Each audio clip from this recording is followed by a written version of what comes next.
मित्रों, जरा सोच कर देखिए कि यदि आप किसी ऐसे समाज का हिस्सा हैं जहां आपको बहुत ज़्यादा अपमानित किया जाता हो, जलील किया जाता हो, गालियां दी जाती हों और आपसे ऐसे ऐसे कार्य कराए जाते हों जो आपकी रुचि और आत्मसम्मान के अनुकूल ना हो। मसलन मैला ढोना, नाली साफ करना, लोगों के घर घर जाकर साफ सफाई इत्यादि का कार्य करना, और इसके बदले में आपको थोड़ा सा शुल्क या मेहनताना दे दिया जाए। क्या आप ऐसे कार्य को करना पसंद करेंगे? शायद नहीं।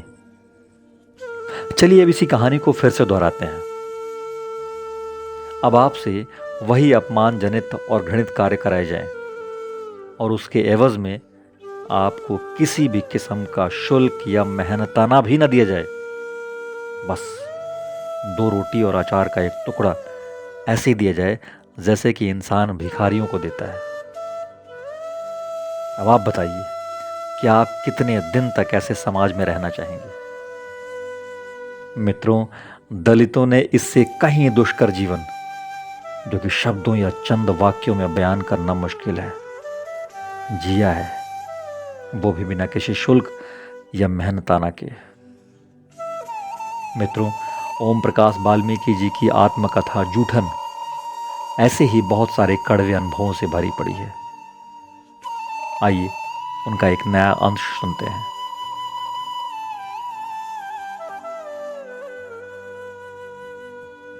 हाई स्कूल का परीक्षा फल अखबार में आ गया था। उन दिनों रोल नंबर के साथ नाम भी छपता था अखबार में। अपना नाम देखकर बहुत खुशी हुई थी। मेरे पास होने की खुशी में पिताजी ने पूरी बस्ती को दावत दी थी। बस्ती में किसी त्योहार जैसा माहौल था उस दिन। पहली बार इस बस्ती में किसी ने हाई स्कूल पास किया था। एक और विशेष बात उस रोज हुई थी। चमन लाल त्यागी मेरे पास होने की बधाई देने हमारे घर पर आए थे। ऐसा पहली बार हुआ था जब कोई त्यागी चूड़ों के घर बधाई देने आया था। बल्कि इससे भी ज़्यादा बड़ी बात यह हुई कि चमन लाल त्यागी मुझे अपने घर पर ले गए। बेहद आत्मीयता के साथ पास बिठाकर दोपहर का खाना भी खिलाया, वह भी अपने बर्तनों में। छुआछूत के माहौल में यह एक विशेष घटना थी। खाना खाते समय मैं संकोच में था। चमनलाल जी का एक बड़ा बेटा मेरा सहपाठी था। उसका व्यवहार भी मेरे साथ हमेशा नम्र ही रहा था। खाना खाकर मैं जूठे बर्तन उठाने लगा तो उन्होंने मुझे रोक दिया और अपनी बेटी को आवाज़ दी कि भैया के बर्तन उठा कर ले जा। वह आकर जूठे बर्तन ले गई। उनके इस व्यवहार ने मेरी आंखें नम कर दी थी। उस दिन मैं भावुक हो उठा था। उस क्षण प्रताड़ना और उपेक्षा भरे माहौल में ऐसे व्यवहार की उम्मीद कहाँ थी। इससे पहले भी वे अक्सर मेरी पढ़ाई लिखाई के बारे में पूछा करते थे। उस समय मैं तीसरी या चौथी कक्षा में था। पढ़ने की गति भी मेरी ठीक ही थी। हिंदी की किसी भी पुस्तक को तीव्र गति से पढ़ लेता था। चमनलाल त्यागी का घेर भंगी बस्ती से नज़दीक ही था। एक रोज मैं उनके घेर के सामने से जा रहा था। वे दलान में बैठे हुए थे। रामचरितमानस का गुटका पढ़ रहे थे। दलान के सामने से जाता हुआ देखकर उन्होंने मुझे आवाज़ दी।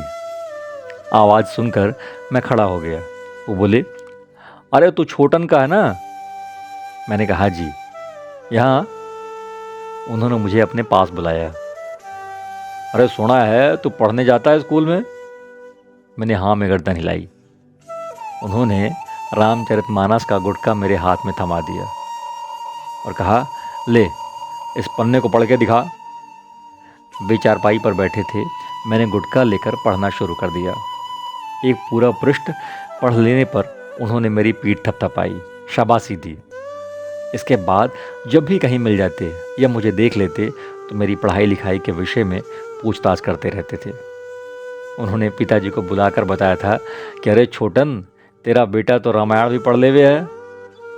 पिताजी इस बात को सुनकर बहुत खुश हुए थे और बस्ती में आकर सभी को बता बताकर अपनी खुशी जाहिर कर रहे थे।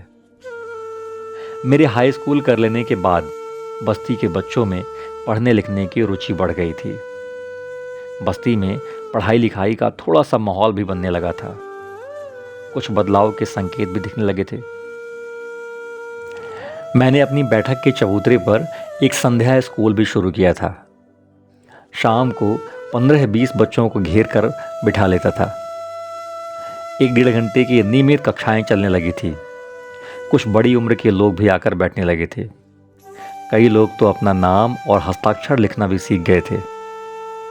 उस समय तक मेरे भतीजे नरेंद्र और देवेंद्र भी स्कूल जाने लगे थे। नरेंद्र दूसरी कक्षा में था और देवेंद्र पहली में। दरअसल नरेंद्र का मन पढ़ाई में कम लगता था, फिर भी मैं उसे उठने नहीं देता था। कई बार तो वह रोने भी लगता था, लेकिन मैं उस वक्त बेहद कठोर और निर्मम हो जाता था।